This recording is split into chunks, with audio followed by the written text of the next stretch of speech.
आपको कैंपा कोला याद है? बचपन के दिन याद है आपको?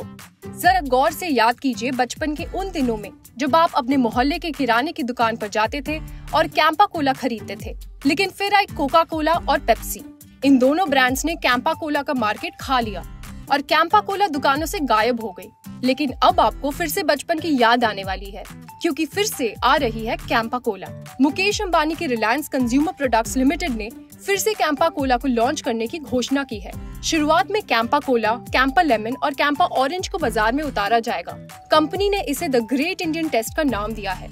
इंडियन ब्रांड कैंपा को बाजार में उतारकर रिलायंस इंडस्ट्रीज ने भारतीय पेय पदार्थों के मार्केट में दुनिया में दो सबसे बड़ी कंपनियों पेप्सिको और कोका कोला को ललकारा है।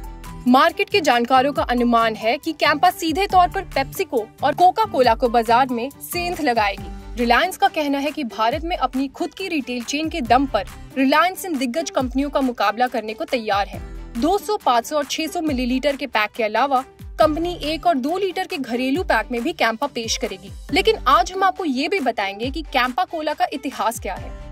दिल्ली और आसपास के इलाकों में 1977 के बाद करीब 15 वर्षों तक कैंपा कोला लोगों की सबसे पसंदीदा कोल्ड ड्रिंक थी। ये वही समय था जबकि उसकी प्रसिद्धि खूब थी।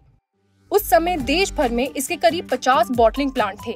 उनमें दिल्ली के कनॉट प्लेस की फैक्ट्री सबसे पुरानी और फेमस थी।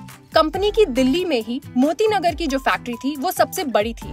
कंपनी की दिल्ली में 2 और बॉटलिंग प्लांट थे, एक नजफगढ़ में और दूसरा ओखला में। ये सब धीरे धीरे बंद हो गई थी।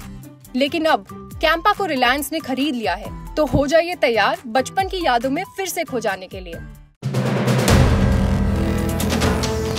वीडियो पसंद आया तो हमें लाइक, कमेंट, शेयर और सब्सक्राइब जरूर करें।